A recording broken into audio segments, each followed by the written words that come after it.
নমস্কার, এই সময় লাইভে আপনাদের স্বাগত। আমি শিলাদিত্য। রাজনীতি ডিকোডেডে আজ আমাদের অতিথি রাজ্যের পর্যটন মন্ত্রী এবং পরিষদীয় মন্ত্রী শঙ্কর ঘোষ। স্বাগত জানাচ্ছি আপনাদের। নমস্কার। দুবারের বিধায়ক, আর 2026 বিধানসভা নির্বাচনে জয়ের পরই মন্ত্রিত্বের ঘোষণা আগেই হয়েছিল, শপথ এবং তারপরে দপ্তর বন্টন। কেমন লাগছে, আলাদা অনুভূতি? না, প্রথমত রাজনীতি শাসক দলের একটা মন্ত্রিত্বের পদ আমার তো মনে হয় কাজ করবার পরিসর বৃদ্ধি, এর বাইরে আর কিছু নয়। ফলে আলাদা কোনো অনুভূতি, আমার ব্যক্তি শঙ্করের কোনো অনুভূতি নেই। রাজনৈতিক দলের প্রতিনিধি হিসেবে বলতে পারি যে সমষ্টিগত একটা শান্তির জায়গা অন্তত তৈরি হয়েছে। আর যাই হোক, ভারতীয় জনতা পার্টির কার্যকর্তাদের খুন হতে হয়নি, ঘর ছাড়া হতে হয়নি, মহিলাদের উপর অত্যাচার হয়নি, এইটুকুই। চলমান পথে দায়িত্ব বিভিন্ন সময় বিভিন্ন ভাবে আসবে, সেই দায়িত্বগুলো সময়ের পরিপ্রেক্ষিতে আমাদের পরিচালনা করতে হবে, কাজ করতে হবে। আর সবাই মন্ত্রী বলছে বটে, তবে মন্ত্রী শব্দটাই কিন্তু এখন আমার কাছে একটা ভীতি প্রদর্শন করে। গত 15 বছরে মন্ত্রীদের আচার আচরণ যা মানুষ দেখেছে, এরপরে মন্ত্রী শব্দটা মানুষের মনে গাঁথতে গেলে মনে হয় অনেক বাড়তি দায়িত্ব পালন করতে হবে। সেই বাড়তি দায়িত্ব পালন করতে পারবো কি পারবো না, সেটা আগামী 5 বছর কাজ করার মধ্যে দিয়ে প্রমাণ করার চেষ্টা করবো। আমি আপনাদের জানিয়ে রাখি, ব্যাকগ্রাউন্ডে অনেক ছবি হয়তো দেখানো সম্ভবপর হয় না। একটু আগে যখন শঙ্কর ঘোষ প্রবেশ করলেন, আমরা সাধারণত মন্ত্রী প্রবেশ করছেন মানে অনেক শান্তি সঙ্গে দেখি, অনেক নিরাপত্তা আধিকারিকদের উপস্থিতি দেখি, অনেক ব্যক্তি। উনি যখন আসছিলেন, আমি ঠাউর করতে একটু অসুবিধে হচ্ছিল। আমি সত্যি কথা বলছি, কথাটা আমি বলিনি, বাড়তি বলছি না, একদম একা প্রবেশ করেছেন। আমি খুঁজছিলাম আশপাশে কেউ আছেন কিনা। গতকালও আমরা দেখেছিলাম যে গতকালও হেঁটে হেঁটে বোধহয় হিলকাট রোড, ওই চত্বরে বোধহয় খুব জ্যাম, সেই কারণে বোধহয় হেঁটে হেঁটে চলে যাওয়া হচ্ছে। না, কালকে না, মানে তো এক পাশে তখন সিগন্যাল ছিল বলে অনেকগুলো গাড়ি দাঁড়িয়ে ছিল, আর আমাকে ইউটার্ন নিয়ে মিটিং এ আসতে গেলে আমার আরো 7-8 মিনিট আমার সময় নষ্ট হতো। তো আমি ঠিক করলাম যে একটা ছোট প্যাসেজ খোলা থাকে ওখানে, ওটা দিয়ে হেঁটে চলে গেলাম। তখন আমার ওপাশের রাস্তাটা ফাঁকা ছিল। এই সময়কালে আমি একটু কাজ করতে ভালোবাসি, চুপচাপ। তো এই সময়কালে শিলিগুড়ির ট্রাফিকের বেশ খানিকটা অগ্রগতি আমরা করতে পেরেছি। বিশেষ করে শিলিগুড়ি পুলিশ কমিশনারেটের ট্রাফিকের সাথে যারা যুক্ত, তাদেরকে সাথে নিয়ে, সিপি সাহেবকে সাথে নিয়ে, সমস্ত স্টেক হোল্ডারদের সাথে কথা বলে বলে ধাপে ধাপে অনেকটা শিলিগুড়ি শহরের গতি বাড়ানো সম্ভব হয়েছে। আমি একটাই জিনিস বিশ্বাস করি যে মানুষের কে কনফিডেন্স কে নিয়ে আমাকে কাজ করতে হবে। মানে মানুষ যখন আত্মবিশ্বাসী হয় যে না, এই কাজটা ভালোভাবে হবে, তখন মানুষেরই একটা স্বতঃস্ফূর্ত সাড়া থাকে। সেই কাজটা করতে পারলে শিলিগুড়ি কেন, অনেক জায়গাতেই ট্রাফিকের সমস্যা থেকে মুক্ত হওয়া যাবে বা সম্ভব বলে আমি মনে করি। আমি মন্ত্রী এই শব্দবন্ধের পরিপ্রেক্ষিতে, আপাতত মন্ত্রী শব্দবন্ধের পরিপ্রেক্ষিতে আমি শেষ প্রশ্ন করব। সেটা হচ্ছে, তার মানে শঙ্কর ঘোষ এটা প্রমাণ করতে চাইছেন যে আগে যা যা মন্ত্রী হিসেবে বাগাড়ম্বরের পরিস্থিতি তৈরি হয়েছিল, সেটা থেকে আমি নিজেকে খুব স্বাভাবিক নিউট্রালাইজড অবস্থায় রাখবো, যাতে আমাকে আমাদের লোক হিসেবেই লোকে ভাবে, তাই কি? আমি আমার একটা স্বাভাবিক জীবনের ছন্দ আছে, যেখানে কোনোদিনই বাগাড়ম্বরটা আমার মধ্যে নেই। এটা আমার বাবার কাছ থেকে আমি শিখেছি। ফলে আপনি কি পদে আছেন সেটাকে লোকের কাছে শোকেস করবার প্রয়োজন পড়ে না, আপনার কাজই সেটাকে শোকেস করবে। ফলে বাগাড়ম্বরে আমি কোনোদিনই বিশ্বাস ছিলাম না। কিন্তু এখন মন্ত্রী শব্দটাতে ভয় এই কারণে, খুব লজ্জা হয় একজন রাজনৈতিক কর্মী কার্যকর্তা হিসাবে। আমি দেখেছি যে দুর্নীতি একেবারে সমাজে হবে না, এই কথা বলা খুব কঠিন। দুর্নীতি সমাজ ব্যবস্থা তৈরি করাটাও খুবই কঠিন।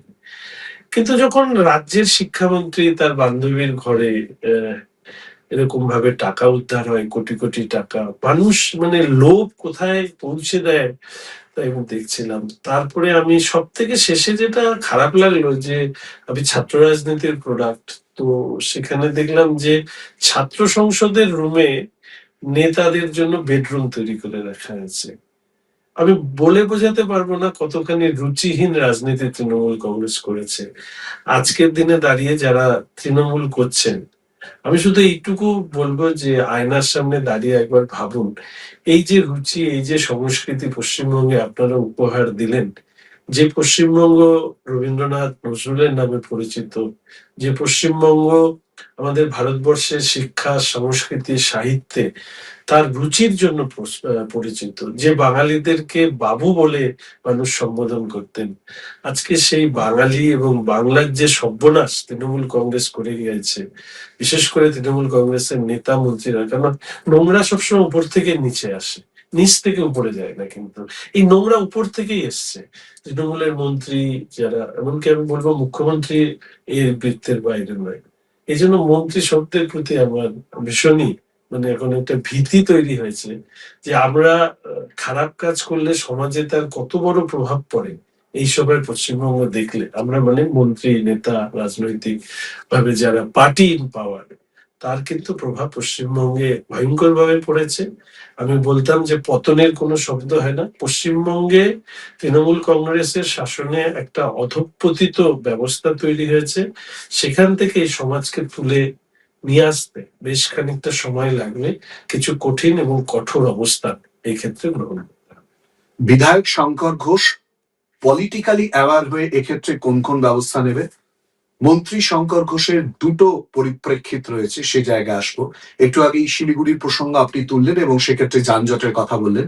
যেহেতু এটা আপনার বিধানসভা এলাকা, সেই জায়গায় প্রাথমিকভাবে আপনি তো একটা স্বপ্ন দেখেছেন 2021 থেকে 2026। আমার মনে রয়েছে কিছুদিন আগেও নির্বাচনের প্রাক মুহূর্তে একটা সময় আপনাকে মাঠে বসে থাকতে হয়েছে, কাজ করতে দিচ্ছে না, কথা শুনতে হচ্ছে বা কথা শুনতে চাইছে না।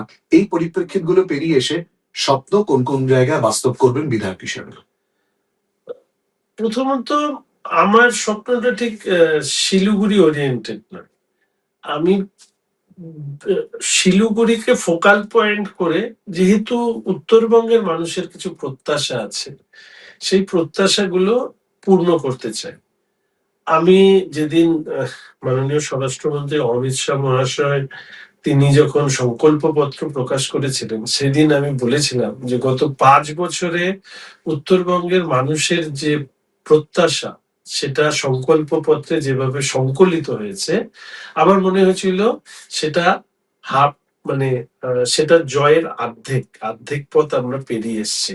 এই 5টা বছর বাদবাকি অর্থাৎ তার এক্সিকিউশন পার্টটা, সেটাকে সম্পন্ন করা, সেটাই আমার মূল কাজ। একদম এক ওয়ান লাইনারে যেটা বলতে চাই যে উত্তরবঙ্গের মানুষ এতদিন ধরে বলতো যে বঞ্চিত উত্তরবঙ্গ, একদম। আমরা এটাকে বদলে দিয়ে বলতে চাই মাননীয় প্রধানমন্ত্রী আমাদের হাতে আহ যে ইরেজার দিয়েছে, সেখানে লেখা হবে বিকশিত উত্তরবঙ্গ, এবং তার মধ্যে প্রত্যেকটি উত্তরবঙ্গের মানুষের প্রত্যাশা আমরা পূর্ণ করব। এটাই হচ্ছে আমার এখন স্বপ্ন।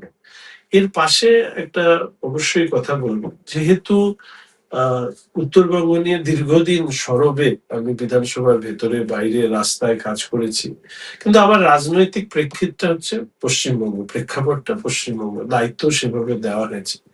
ফলে আমি বলবো যে ওই সুন্দরবন থেকে দার্জিলিং, এখানে আমাদের সরকার নিশ্চিতভাবে যে যে দিক নির্দেশিকা মাননীয় মুখ্যমন্ত্রী দেবেন, এবং সম্মিলিত মানুষের মতামত, স্টেক হোল্ডারদের তাদের ভাবনা, বিশেষজ্ঞদের ভাবনা, সেই ভাবনাগুলোকে সামনে রেখে আমাদের সরকারের কর্মসূচিগুলোকে পালন করবার চেষ্টা করবে। সেখানে ব্যক্তি শঙ্করের ভূমিকা নগণ্য, সমষ্টিগত সিদ্ধান্ত এবং মুখ্যমন্ত্রীর নির্দেশিকই হচ্ছে অগ্রাধিকার পাবে। আমার মনে আছে মুখ্যমন্ত্রী যখন প্রশাসনিক বৈঠক করলেন সবেমাত্র, প্রথম প্রশাসনিক বৈঠক যখন তিনি করলেন, উত্তরবঙ্গের কথা প্রসঙ্গে তিনি বলেছিলেন আমি এখানে ঘুরতে আসবো না, কাজের জন্য যতবার আসা, যা যা করার আসবো। আরো অনেকগুলো বক্তব্য ইতিমধ্যেই তুলে ধরেছেন। আমি কঠিনতম প্রশ্নের উত্তরটা জানতে চাইবো। আমি জানি না এটা দেওয়া এই মুহূর্তে সব থেকে কঠিন নাকি সহজ নাকি মোর টু ওয়েট। গোর্খাল্যান্ড, এই দাবিতে বারবার করে সোচ্চার হয়েছে আমরা দেখেছি, এবং কোথাও না কোথাও একটা প্রচ্ছন্ন সমর্থনের জায়গা বিজেপির তরফ থেকে রাজনৈতিকভাবে যেন রয়েছে, এই ভাবধারা বারবার করে উঠে এসেছে। শ্রমিক ভট্টাচার্য বলেছেন না, দলের স্ট্যান্ড কখনোই নয়। কি হতে পারে? দেখুন, আমি রাজনৈতিক দলের শৃঙ্খলা মেনে চলা একজন কার্যকর্তা, ফলে আমার যে উত্তর হবে সেটা একেবারেই আমার দলের যে লাইন, সেই লাইনকে মেনে। আমি শুধু এর সাথে বাড়তি দু একটি কথাই বলে দিই, সেটা হচ্ছে যে প্রত্যেক ভাষাভাষী মানুষের তার ভাষা নিয়ে একটা আবেগ থাকে। গোর্খা ভাষাভাষী মানুষ বা আমরা নেপালি ভাষাভাষী মানুষ, তারা আমার খুব বন্ধু। আমি ছোট থেকেই দার্জিলিং পাহাড়েও বড় হয়েছি, ফলে তাদের এই নিয়ে আবেগ আছে, এ কথা বলবার অপেক্ষা রাখে না। যেরকম ভাবে উত্তরবঙ্গের মানুষেরও একটা নিজস্ব আবেগ থাকে, ফলে সেই আবেগকে সম্মান দিয়েও ভারতীয় জনতা পার্টি দল হিসাবে তারা অখণ্ড বাংলা তার পক্ষে। এই জায়গায় দাঁড়িয়ে পাহাড়ের মানুষের কাছে ভারতীয় জনতা পার্টি যে শব্দবন্ধগুলো ব্যবহার করেছে সেটা হচ্ছে পার্মানেন্ট পলিটিক্যাল সলিউশন। সেখানে কেন্দ্র, রাজ্য এবং পার্বত্য অঞ্চলের মানুষ, তাদেরকে নিয়ে এই সমস্যার সমাধান করা হবে বা যাবে বলে আমি মনে করি, এবং সেটা সাংবিধানিক যে ফ্রেম রয়েছে, কাঠামো রয়েছে, সেই কাঠামোর মধ্যেই এই পার্বত্য অঞ্চলের মানুষদের যে আবেগ, সেই আবেগকেও সম্মান করবার যথেষ্ট অবকাশ বা জায়গা রয়েছে, স্পেস রয়েছে। আমি আশা রাখি খুব স্বল্প সময়ের মধ্যে পাহাড়ে এই সমস্যার রাজনৈতিক সমাধান করবার যে চেষ্টা ভারতীয় জনতা পার্টি নিয়েছে, সেটা এবার সম্ভব হবে। আমার মনে হয় সব থেকে গুরুত্বপূর্ণ হেডলাইনটা ইতিমধ্যেই শঙ্কর ঘোষ দিয়ে দিলেন, অখণ্ড বাংলা। পিসিআর এ যারা রয়েছেন তাদেরকে অনুরোধ করব এই থাম্বনেল এবং এই হেডলাইনটা যাতে অতি দ্রুত তৈরি হয়ে যায়, এই অনুরোধটা করব। চা বাগান শ্রমিকদের জন্য কি চিন্তা ভাবনা? এখানে মাননীয় মুখ্যমন্ত্রী একটি কথা বলেছেন, আসাম মডেল। এই মুহূর্তে যে চা বাগানগুলো বন্ধ রয়েছে, যেগুলো একটু ধুঁকছে, বিভিন্ন জায়গায় পিএফ সংক্রান্ত সমস্যা এগুলো রয়েছে, এই সবগুলো মিলিয়ে মাননীয় মুখ্যমন্ত্রী তিনি আমাদের প্রশাসনিক বৈঠকে উত্তরবঙ্গের বা আমাদের ডুয়ার্স, আলিপুরদুয়ার, জলপাইগুড়ি, এই যে জায়গাগুলো রয়েছে, মিটিং এ তিনি কতগুলো নির্দিষ্ট কথা বলেছেন। সেখানে তিনি মূল যে শব্দটা দিয়েছেন সেটা হচ্ছে আসাম মডেল আমরা ফলো করব। সেই আসাম মডেলে মজুরি থেকে শুরু করে, জমির মালিকানা থেকে শুরু করে, শ্রমিকদের পিএফ থেকে শুরু করে যে বিভিন্ন বিষয়গুলো রয়েছে, সেগুলোর পাশাপাশি আমি যদি ব্যক্তিগতভাবে একজন চা বাগান অঞ্চলের একজন ছেলে হয়ে থাকি, তাহলে আমি নিশ্চিতভাবে আশা করব যে আমরা দার্জিলিং ব্র্যান্ড, তার একটা আলাদা চায়ের একটা আলাদা বিশ্বজোড়া খ্যাতি রয়েছে। তো মুখ্যমন্ত্রীর কাছে সুযোগ পেলে নিশ্চিতভাবে আমি এই কথা আমি নিশ্চিতভাবে তার সামনে রাখবো। এবং তার পাশাপাশি এখন মন্ত্রীদের দপ্তর বন্টন হয়েছে, প্রত্যেক মন্ত্রীরা তাদের দপ্তর নিয়ে তারা ভাবছেন, এবং সেখানে দাঁড়িয়ে আমি আমার পরিধির বাইরে দাঁড়িয়ে এই নিয়ে আর কোনো মন্তব্য করতে চাই না। পর্যটন মন্ত্রী হিসেবে কি ভাবনা? আপনি বলবেন যে সবে তো দায়িত্ব নিয়েছি, এক্ষুনি সব ভাবনা বলি কি করে, কিন্তু কিছু তো ইচ্ছে থাকে, কিছু তো স্বপ্ন থাকে। বাংলা এবং বাঙালির কাছে পর্যটন তো একটা বড় বিষয়, বাঙালি তো দীপুদা। আমি শুধু এইটুকু বলি যে ধরুন, আমার কাছে পশ্চিমবঙ্গটা ঠিক কি রকম, আমি খুব পাহাড় ভালোবাসি, তাহলে পাহাড় আমাকে সবসময় ডাকতেই থাকে। নদীর পাশে যদি বসা যায়, তাহলে নদীর একটা কলরব আপনি সবসময় শুনতে পাবেন। আমরা যদি সমুদ্রে দেখি, তাহলে তার একটা বিস্তৃত একটা চেহারা আমাদের সামনে, এত বিস্তার যে আকাশের মতন। আমরা যদি জঙ্গলে যাই, তখন আমরা ভাবি যে সবুজে ঘেরা।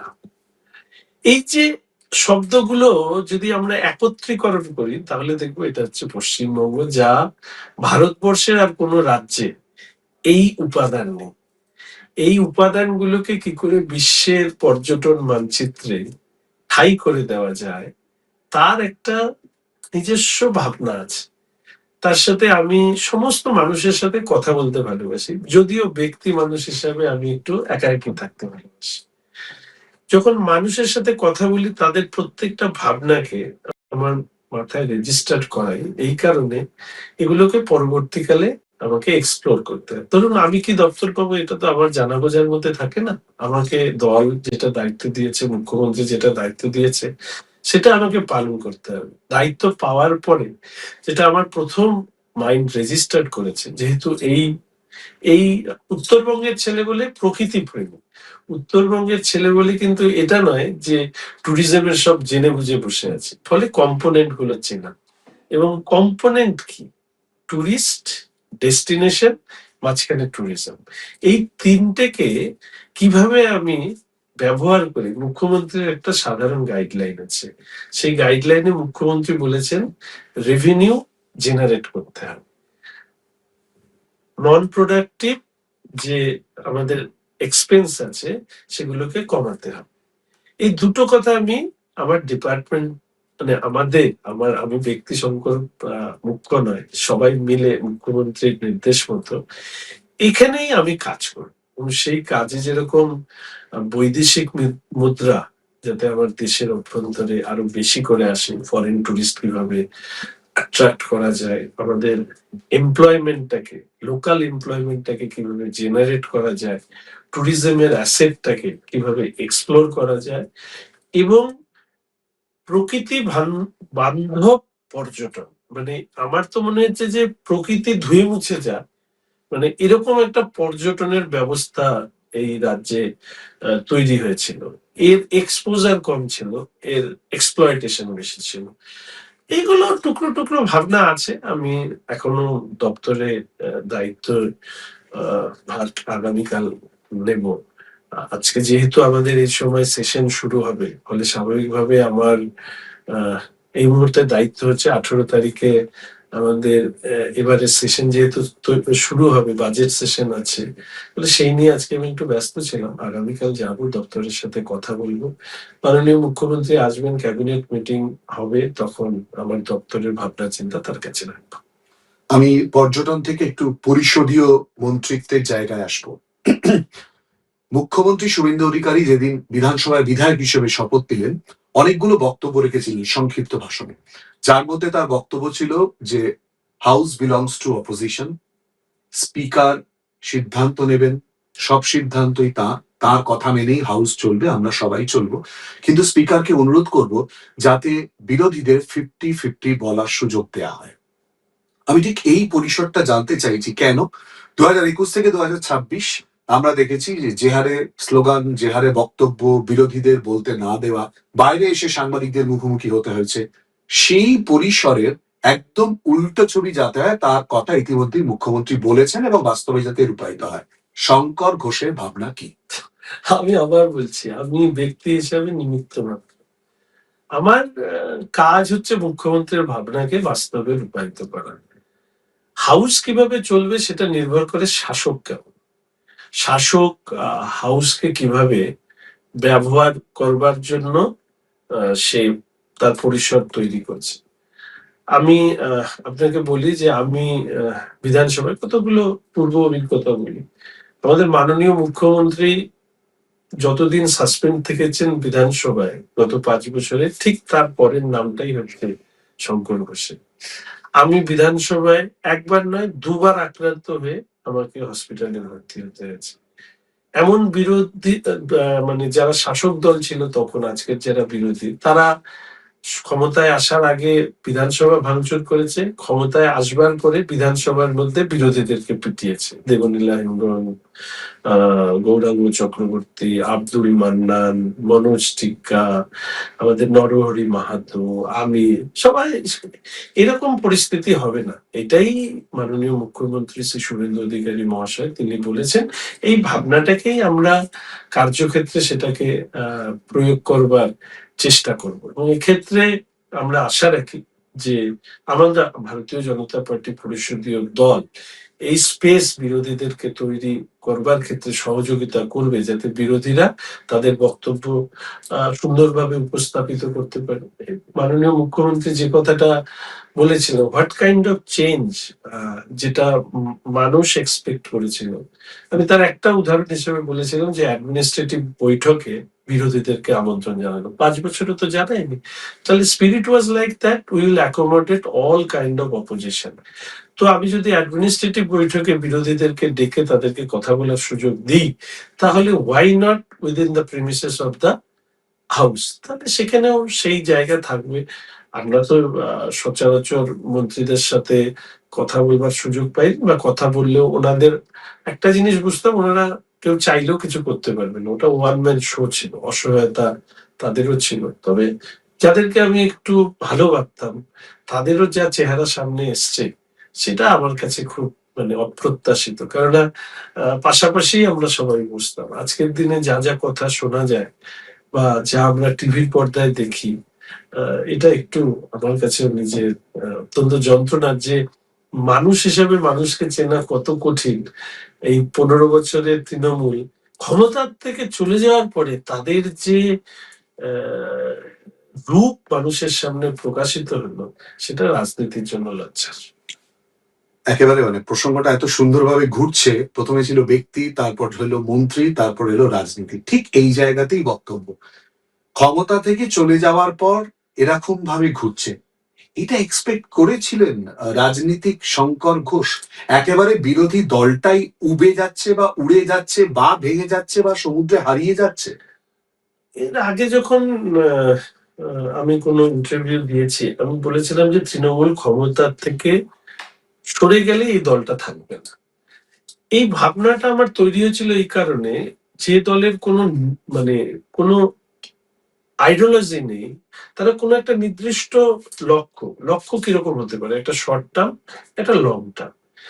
যদি ভারতীয় জনতা পার্টি, তার যে কালচারাল ন্যাশনালিজমের কথা বলা হয়, এটা একটা লক্ষ্য, এটা একটা দীর্ঘ পথ অতিক্রান্ত করতে হবে। তৃণমূলের কাছে কি লক্ষ্য ছিল? তৃণমূলের কাছে লক্ষ্য ছিল অন্ধ বাম বিরোধিতা। এখন যদিও তারা এই সময়কালে নিজেদের মধ্যে খুব ভাব ভালোবাসা বিনিময় করেছে, এবার যখন বাম সরে গেল, তারপরের লক্ষ্য কি নেই। তারপরে লক্ষ্যটা ছিল ক্ষমতাকে ব্যবহার করে লুটে লুটে খাওয়া। যেই ক্ষমতা চলে গেল, তাহলে লক্ষ্য নেই, তারপরে ক্ষমতা, সেটাকে লুটে পুটে খাওয়া, সেটা নেই, তাহলে দলটা থাকবে কোথায়? ফলে দল হুড়মুড়িয়ে হয়ে গেছে। এখন তো আসল তৃণমূল, এরপর কারা, প্রতীক কার, এই নিয়ে একটা দ্বন্দ্ব চলছে। এইগুলো বেশি দিন চলবে না। এই দল মানে এই দলের নামটা সার্ভাইভ করবে না, এই দলটা উঠে যাবে। আসল নকল ইত্যাদির থেকেও বড় বিষয় হচ্ছে যে 2029 2031-এর পরবর্তী দুটো ইলেকশন আছে, সেখানে, এটা আমার একান্ত ব্যক্তিগত মত, এটা দলীয় মত হিসাবে গ্রহণ করবেন না, তৃণমূল নাম নিয়ে রাজনীতি করা পশ্চিমবঙ্গে কঠিন, কঠিন হবে। সেটা অসম্ভব মনে হচ্ছে বলে আমার এখন মনে হয়। আমি সংসদীয় রাজনীতির পরিসরে যাওয়ার আগে একেবারে স্থানীয় স্তরে যে জায়গাটা দেখব এই মুহূর্তে, আমি জানি না ঘড়িতে কটা বাজে, আমি ধরে নিচ্ছি 6টা বাজতে যাচ্ছে। 6টার মধ্যে অভিষেক বন্দ্যোপাধ্যায়কে ভবানী ভবনে হাজিরা দেওয়ার নির্দেশ। এই মুহূর্তের আপডেট আমি বলতে পারবো না। কেন কথাটা বললাম? যেখানে যে যাচ্ছে সেখানে চোর চোর স্লোগান শুনতে হচ্ছে। পরিস্থিতি এমন পর্যায়ে গেছে, ডিম ছোড়া, টমেটো ছোড়া, গোবর ছোড়া, অ্যারেস্ট হওয়া, হাফ প্যান্ট পরে ঘোরা, এই পরিস্থিতি। মানে এটা তো পুরো সম্পূর্ণ মানে ভাবা যাচ্ছে না। মানে এই একটু আগে আপনার কথার প্রসঙ্গটা যদি ধরি, আমি মানুষ চিনতে পারিনি, ভোটে হেরে যাওয়ার পর তাদের পরিচয় জানতে পারছি এখন কিরকম। এতটা চুরির জায়গা, এতটা দুর্নীতির জায়গা। না, এটা পলিটিক্যাল ফ্যাটার্নিটির পক্ষেও খুব লজ্জার চিত্র। মানে রাজনীতি যারা করেন, তারা আরেকজন মানে রাজনৈতিক নেতার এই দুরবস্থা দেখলে তার তো নিশ্চয়ই এটা মনে হতে পারবে না যেটা খুব ভালো হচ্ছে। যা হয়েছে মানে বর্ণনা বর্ণনার বাইরে। এবং সেইখানে দাঁড়িয়ে আমি অনেক সময় এই কথা বলেছি বা ভেবেছি যে এই যে তৃণমূল কংগ্রেসের পতন এবং গত 1 মাসের যা চিত্র, এটার থেকে কিন্তু আজকের যারা গ্রোয়িং পলিটিশিয়ান, যারা ছাত্র রাজনীতি করেন বা যুব রাজনীতি করেন বা অন্য কোনো রাজনীতি করেন, প্রত্যেকের কিন্তু একটা শিক্ষা নেওয়া দরকার। ক্ষমতার অপব্যবহার করলে মানুষের ক্রোধ কোন জায়গায় পৌঁছতে পারে সেইটা আজকে দেখা যাচ্ছে। ঝাঁ চকচকে গাড়ি, কত কনভয় ইত্যাদি ইত্যাদি, কি কি সমস্ত করে, মানে আমি অভিষেকের কথা বললেন, আমি অভিষেক শুধু এইটুকু বলবো, আমি তো ওনাকে চিনি না বা দেখিনি, আমি শুধু এইটুকু বলবো যে ওনার উদ্ধত্ত এবং অহংকার দেখলে তো আমি অবাক হয়ে যেতাম। উনি ওনার দলেরই যারা বড় তাদেরকে সম্মান করেন না, তাদের, Senior। হ্যাঁ, সিনিয়রদেরকে সম্মান করেন না। হতেই পারেন উনি তাদের দলের অভ্যন্তরে পদমর্যাদায় অনেক বড়, কিন্তু আমি বেসিক্যালি, আমি যদি এখানে আসি, আমি পদমর্যাদায় কেউ আমি যেখানেই থাকি না কেন, আমার সিনিয়র কেউ আসলে আমি কিন্তু তাকে জায়গা ছেড়ে তাকে বসতে দেবো। এটা তো আমাদের কালচার। কিন্তু উনি যে ধরনের ব্যবহার আমি যতটুকু শুনেছি করেন, এটা মানে ওনার অধ্যত্ত অহংকার, তার আহ তার প্রতিচ্ছবি, এবং এই ব্যাপারে অনেকে অভিষেককে দায়ী করেন। আমি তো বলেছিলাম যে অভিষেক রাজনীতির ক্ষেত্রে একটা অত্যন্ত খারাপ উদাহরণ। আর অন্ধ স্নেহ কিভাবে ওনাকে এই জায়গায় পৌঁছে দিয়েছে। পারিবারিক একটা পারিবারিক, মাননীয় মুখ্যমন্ত্রী বলতেন যে এটা একটা কি পারিবারিক লিমিটেড কোম্পানি, মানে সেই লিমিটেড কোম্পানির যিনি মূল মালিক, যার নামের নিচে সততার প্রতীক ছিল, হাওয়াই চটি ছিল, সুতির শাড়ি ছিল, সেই সবগুলো মুছে গেছে। দেখবেন সততার প্রতীক হাওয়া হয়ে গেছে এখন। অভিষেকের জন্য তার আর যে চেহারা তৈরি হয়েছে, এর জন্য প্রাক্তন মুখ্যমন্ত্রী নিজেও কম দায়ী বলে আমি মনে করি না। ভাইপোই পিসিকে ডোবালো, নাকি আইপ্যাক সমেত ভাইপো আইপ্যাক মিশিয়ে পিসিকে ডোবালো? দেখুন, এটা নির্ভর করে চেয়ারে যে আছে তার উপরে। কেউ কাউকে ডোবাতে পারে না। আমার তো মনে হয় কেউ যদি নিজেরা না ডুবতে চায়, তো আমার মনে হয় তো মুখ্যমন্ত্রী, মানে প্রাক্তন মুখ্যমন্ত্রী মানে স্নেহে অন্ধ হয়ে তিনি নিজে সহ তার দলকে ডুবিয়েছে, সেখানে অভিষেক হয়তো একটা উপাদান, আইপ্যাক একটা উপাদান। বিজেপির জয়ের প্রথম তিনটে কারণ, তৃণমূলের হারের প্রথম তিনটে কারণ। বিজেপির জয়ের ক্ষেত্রে আমি প্রথম যেটা বলবো সেটা হচ্ছে, মাননীয় মুখ্যমন্ত্রী একটি কথা বলেছিলেন, সেটা মনে হয় এই ইলেকশনের টোন তৈরি করে দিয়েছিল। সেটা যে 1 সেকেন্ডে আপনাদেরকে বরবাদ করে দেবে। এটা মনে হয় কোথাও যারা জন্মসূত্রে হিন্দু তাদেরকে একত্রিত করে ফেলে। দ্বিতীয়ত হচ্ছে অ্যান্টি গভর্নমেন্ট, যে মানে সরকার বিরোধী মানসিকতা। 2021-এ আপনি বিজেপিকে ভোট দিচ্ছেন, আমি বিজেপিকে ভোট দিচ্ছি, আমরা দুজনই বলেছি বিজেপি সরকারে আসবে। এবার আপনিও বিজেপিকে ভোট দিচ্ছেন, আমিও বিজেপিকে ভোট দিচ্ছি, আমরা একে অপরকে বলিনি এবার বিজেপি সরকারে আসবে। মানুষের চরম রোষ, তার সাথে ছিল ভয়। এই যে কথাটা বলেছিল না যে ভয় আউট, ভরসা ইন, দেখবেন ভারতীয় জনতা পার্টি 3টে স্লোগানই কিন্তু অসাধারণ করেছিল। যদি বাঁচতে চাই বিজেপি তাই, তারপরে পরিবর্তন দরকার, চাই বিজেপির সরকার, লাস্ট স্লোগানটা কতখানি দেখুন আমার কথার সাথে মিলে যাবে, সেটা হচ্ছে ভয় আউট, ভরসা ইন। কিন্তু যতক্ষণ না রেজাল্ট বেরিয়েছে, মানুষ একে অপরকে বলেনি আমরা বিজেপিকে ভোট দেবো, কিন্তু তারা ভোট দিয়েছে। তাহলে ফার্স্ট, সেকেন্ড, থার্ড। থার্ড হচ্ছে মাননীয় প্রধানমন্ত্রী। না, মাননীয় প্রধানমন্ত্রীর যে ছবি এই মুহূর্তে অন্তত বিশ্ব, ভারত এবং সর্বোপরি পশ্চিমবঙ্গে লোকসভা নির্বাচনের পরে রাজ্যের, বিভিন্ন রাজ্যের যে বিধানসভা নির্বাচনের ফলাফল, তারও কিন্তু একটা সামগ্রিকভাবে উন্নয়ন বন্ধ কিচ্ছু হচ্ছে না।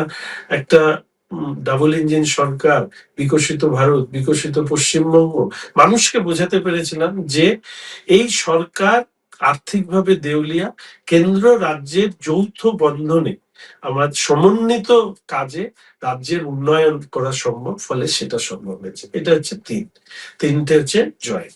এবার তৃণমূলের পরাজয়ের কারণ আমি তো আমার মতন ব্যাখ্যা করবো। আমি মনে হয় না, মানে তৃণমূল এখন রাজনৈতিক জঞ্জালে পরিণত হয়েছে। ফলে তাদের এই পার্টির রিভাইভাল করা আবশ্যক। ফলে তাদের আলোচনা করে সময় নষ্ট করতে চাই। একেবারে দায়িত্ব নেওয়ার পরই দেখলাম নতুন সরকারের ক্ষেত্রে পরপর অনেকগুলো দৃঢ় সিদ্ধান্ত, যেমন আমরা দেখলাম বুলডোজার, যেখানে যেখানে বেআইনি নির্মাণ রয়েছে অনেক জায়গা গুঁড়িয়ে দেওয়া হলো। খুব বড় স্লোগান ছিল, ম্যানিফেস্টোতে লেখা ছিল, বারবার করে আলোচনা এসেছিল, অনুপ্রবেশ রুখতে হবে। কেন্দ্রীয় নেতৃত্ব, প্রধানমন্ত্রী, স্বরাষ্ট্রমন্ত্রী তারা বারবার করে এসেছেন, সে কথা বলেছেন। ইতিমধ্যে বিএসএফ এর সঙ্গে চুক্তি বেড়া দেওয়ার কাজ শুরু হয়েছে, হয়তো শেষের পথে অনেকটা সময় লাগবে যদিও আর কি সেই জায়গায় দাঁড়িয়ে।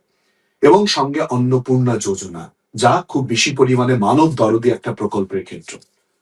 এই যে দ্রুত সিদ্ধান্ত এবং তার প্রয়োগ, এটা কি মানুষের মনে এই যে প্রসঙ্গটা ভয় আউট ভরসাহীন আরো বেশি প্রমাণ করা? আমার ধারণা আমাদের মাননীয় মুখ্যমন্ত্রী শ্রী শুভেন্দু অধিকারী মহাশয়েরও একটা তার মধ্যে একটা ডাইনামিক লিডার যাকে বলে, অর্থাৎ কাজ কাজ কাজ, এই যে বিষয়টা ওনার মধ্যে একটা অ্যাক্ট করে।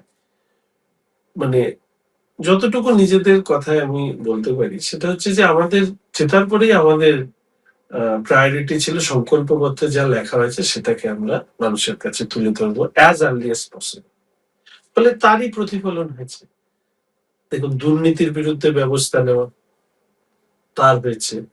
আরজিকর কাণ্ডে যে পুলিশ অফিসাররা মানুষ মনে করেছে সাধারণভাবে এরা দায়ী, প্রশাসন সেই সময় এদের পক্ষে ছিল, কিন্তু আজকের প্রশাসন তার এদের পক্ষে কাজ করেন, ফলে সাসপেনশন হওয়া। মহিলাদের যে চাহিদা, অন্নপূর্ণা ভান্ডার, সেটা এই প্রসঙ্গে বলে রাখা ভালো, চিংড়ি ঘাটা 2 বছরে যে কাজ শেষ হয়নি 100 কোটি ব্যবসায়। তো এগুলো বোঝা যায়। আর তৃণমূল কংগ্রেস সত্যি কথা ভোটে জিতে টিকেছিল, কিন্তু ভাবতে হবে যে একটা রাজনৈতিক দল একটা রাজ্যের ক্ষমতায় থেকে দেশের নিরাপত্তা নিয়ে যে ছিনিমিনি খেলতে পারে তার নাম হচ্ছে তৃণমূল কংগ্রেস। বিএসএফ এর কাছে জমি দেওয়ার জন্য হাইকোর্টে দৌড়াতে হয়, মানে হাইকোর্ট বা সুপ্রিম কোর্টে যেতে হয় যে বিএসএফ জমি পাচ্ছে না কাঁটা তারের বেড়া দেওয়ার জন্য। Worst kind of political party. মানে we have- আমি তো বলবো যে ভবিষ্যতেও মানে এই ধরনের রাজনৈতিক দলের কোনোদিন পৃথিবীতে আসবে বলে আমার মনে হয়। আপনি ইতিমধ্যেই বলেছেন যে যে দল নীতি নৈতিকতাহীন ভাবে এতদিন চলেছে এবং এই মুহূর্তে চলে যাওয়ার পর আর মনে হয় না সময় নষ্ট করা উচিত। একটা অন্তত শেষ প্রশ্ন করব, সংসদীয় রাজনীতিতে এই মুহূর্তে আজও আমরা যা দেখলাম, আজও পরপর পদত্যাগের প্রসঙ্গ এসেছে, এর মধ্যে আলাদা তারা ব্লক তৈরি করেছেন যারা এনডিএ কে সাপোর্ট করবেন। এই যে মানে বাংলা থেকে দিল্লি 4 তারিখ বিজেপি সরকার ক্ষমতায় এলো বা বিজেপি ক্ষমতায় এলো, তারপরও পশ্চিমবঙ্গের রঙিন রাজনীতি দিল্লি অব্দি চলছে, এটা কি এক্সপেক্ট করা গেছিল? দেখুন, যারা রাজনৈতিক কর্মী বা কার্যকর্তা হন তারা জানেন যে রাজনীতিতে দুটো কথা খুব প্রচলন আছে, কোনোদিন চর্চা করলেন। একটা হচ্ছে নীতি আর একটা হচ্ছে কৌশল। আজকে যা হচ্ছে তা বৃহত্তর প্রেক্ষাপটের জন্য হচ্ছে, এবং আমি এইটুকু বলতে পারি তার ডিভিডেন্ড ভারতবাসী পাবে। সংক্ষিপ্ত উত্তর, অনেকগুলো হেডলাইনের মধ্যে আরো একটা গুরুত্বপূর্ণ হেডলাইন বা থাম্বনেল আমাদেরকে ইতিমধ্যেই শঙ্কর ঘোষ দিয়ে দিলেন। আজ যা হচ্ছে তা বৃহত্তর স্বার্থের জন্য হচ্ছে, তার ডিভিডেন্ড পাবেন। আমি অনুরোধ করব এটাও অতি দ্রুত নোট করার জন্য। আমি একটু ব্যক্তিগত পরিসরের জায়গায় আসবো। বাম থেকে রাম এই প্রসঙ্গ নিয়ে দীর্ঘ আলোচনা হয়েছে। অশোক ভট্টাচার্য এই মুহূর্তে অসুস্থ।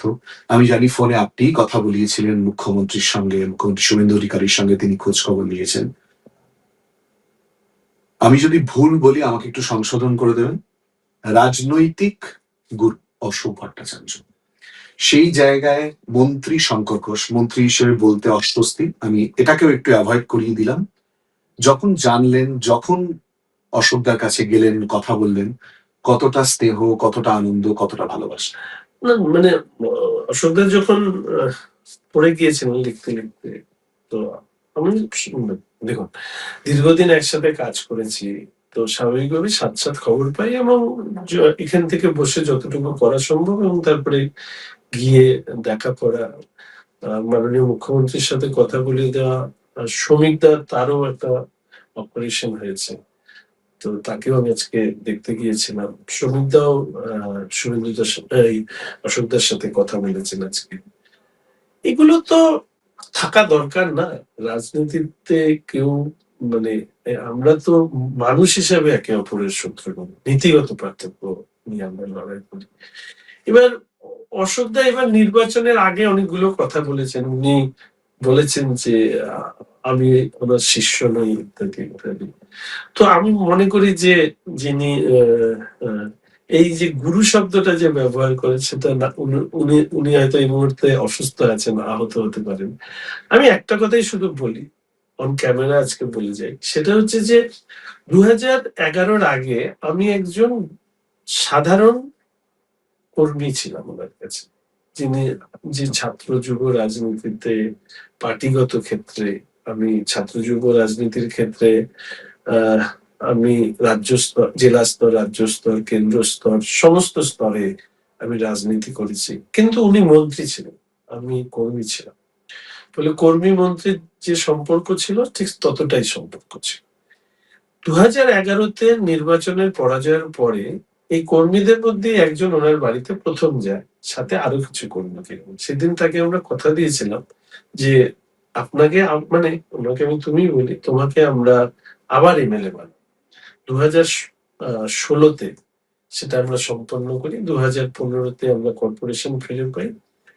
এবং এই সময়কালে যখন মানুষ কেউ থাকে না না, তখন গিয়ে যদি আপনি পাশে দাঁড়ান, তাহলে দেখবেন আপনাদের মধ্যে একটা কি বলবো, পারস্পরিক বন্ধনটা অনেক বেশি দৃঢ় হয়। ফলে সেই সুযোগে, অর্থাৎ উনি যদি জিতে থাকতেন তাহলে হয়তো আমি অনেক কিছু শিখতে পারতাম না। উনি যেহেতু পরাজিত হলেন, আর যারা সকল তার শাসক অবস্থায়, মন্ত্রী অবস্থায় যারা বন্ধু ছিল, পরাজিত অশোকের তো তাদের কাছে কোনো দাম নেই, কিন্তু আমার কাছে দাম ছিল তার কাছে শিখবার জন্য। ফলে আমি শিখেছি ওনার কাছ থেকে, অনেক কিছু শিখেছি। ওনার মতের সবসময় পক্ষে না। আমি একটা জিনিসই বলতে পারি, আপনি মানে ক্ষমতা আপনার হাতে চরম থাকলেও আমি কিন্তু আমার কথাটুকু বলি, মানে প্রশ্ন করবার যে একটা স্বাভাবিক অধিকার, সেটাতে আমি বিশ্বাস করি। আবার নেতৃত্বের সিদ্ধান্ত মেনে নেওয়াতে বিশ্বাস করি। ফলে এর মধ্যে দিয়ে সম্পর্ক হয়। 10 বছর টানা শিখেছি। উনি 2021-এ প্রার্থী হয়েছেন, আমার মনে আছে 10 তারিখ, 9-10 তারিখ এরকম হবে, মার্চ মাসে। আমি বাড়িতে পদত্যাগ পত্র লিখে রেখেছিলাম। বাম রাজনীতিতে সকল পদত্যাগ হয় না, ওই আর কি, একটা চিঠি দিতে হয় ঔপচারিকতা হিসেবে। সেদিনও আমি পার্টির ঝান্ডা লাগিয়েছি, ওনার হয়ে বুথ অফিস খুলেছি, সকালবেলায় পদযাত্রা শুরু করে। আমার মা তখন হসপিটালে ভর্তি ছিলেন, সেরিব্রাল অ্যাটাক হয়েছিল। তো সেই সময় যেহেতু মার সেরিব্রাল ইয়ে হয়, অ্যাটাক হয়, তো মাকে দেখতে যাওয়ার সময় আমি শুধু এই পদত্যাগ পত্রটা আমাদের তৎকালীন সিপিআইএম এর অফিসে গোপাল বলে একটি ছেলে আছে, ওর হাতে দিয়ে বলে আসি একটু দিয়ে দিও তুমি। তার আগে কর্পোরেশনে গিয়ে আমি তখন ওই বোর্ড অফ অ্যাডমিনিস্ট্রেটরেরও মেম্বার, সেটাকেও প্রথমে আমি রিজাইন করে দিই। কেননা আমি যে দল থেকে হয়েছিলাম ক্ষমতায় থাকার কারণে, সেই দলে থাকবো না তো সেই দলের পদ রাখবো কেন, ওটাও ছেড়ে দিই, ওটাও ছেড়ে দিই, চলে যাই। তারপর থেকে আজ অব্দি ওনার সম্পর্কে আমি কোনোদিন এমন একটি কথা বলিনি যেটা ওনার আঘাত লাগে, আজও আমি বলি না। উনি অসুস্থ হয়েছেন, এটা আমার দায়িত্ব ওনার পাশে গিয়ে দাঁড়ানো। আর সত্যি কথা বলতে কি, আমার আজকে মাও নেই, বাবাও নেই। বাবা মারা গেছে ছাত্র অবস্থায়, ফলে গার্জিয়ান বলতে কেউ ছিল না। তো হি ওয়াজ লাইক মাই গার্জিয়ান। তো 2011 থেকে 21 তার কাছ থেকে অনেক কিছু শিখেছি, সেটাকে আমি সম্মান করি। দুজন রাজনৈতিক ব্যক্তিত্ব সম্পর্কে প্রশ্ন করে রাজনৈতিক প্রশ্নে ইতি টানব। শুভেন্দু অধিকারী, বিরোধী দলনেতা শুভেন্দু অধিকারী থেকে মুখ্যমন্ত্রী শুভেন্দু অধিকারী শঙ্কর ঘোষের চোখে। নিজের দেওয়া কথায় ওপরে আস্থা এবং পরবর্তীকালে সেই কথাগুলোকে বাস্তবায়িত করা। মানে এখনো আমার মানে ওনার সাথে 5 বছর আমি ওতপ্রোত ভাবে জড়িয়েছিলাম। উনি একটা কথা বলতেন না, যে আপনাকে আমি প্রাক্তন মুখ্যমন্ত্রী করে ছাড়ব। তিনি সেটা করে দেখিয়েছেন। 21-এ নন্দীগ্রামে হারিয়েছেন, ভবানীপুরে হারিয়ে দিলেন 2026-এ। নন্দীগ্রামে তো জিতলেন বটেই শুভেন্দু অধিকারী, 2026-এও একই সঙ্গে। মমতা বন্দ্যোপাধ্যায় সম্পর্কে শঙ্কর ঘোষের অবজারভেশন। তিনি বিরোধী নেত্রী হিসেবে যতটা সফল, শাসক বা মুখ্যমন্ত্রী হিসেবে ঠিক ততটাই ব্যর্থ। দুটো ব্যক্তিগত প্রশ্ন। শঙ্কর ঘোষ শিলিগুড়িতে স্কুটি নিয়ে দৌড়বে নাকি মন্ত্রীর গাড়িতে চড়ে ঘুরবে? না, আমি তো এখনো স্কুটি নিয়েই ঘুরে বেড়াই। আমার, আমি আসল কথা কি, কোনো বন্ধনের মধ্যে থাকতে আমার অস্বস্তি হয়। একমাত্র মানে রাজনৈতিক ক্ষেত্র ছাড়া, মানে বাম রাজনীতি আমি দীর্ঘদিন করেছি।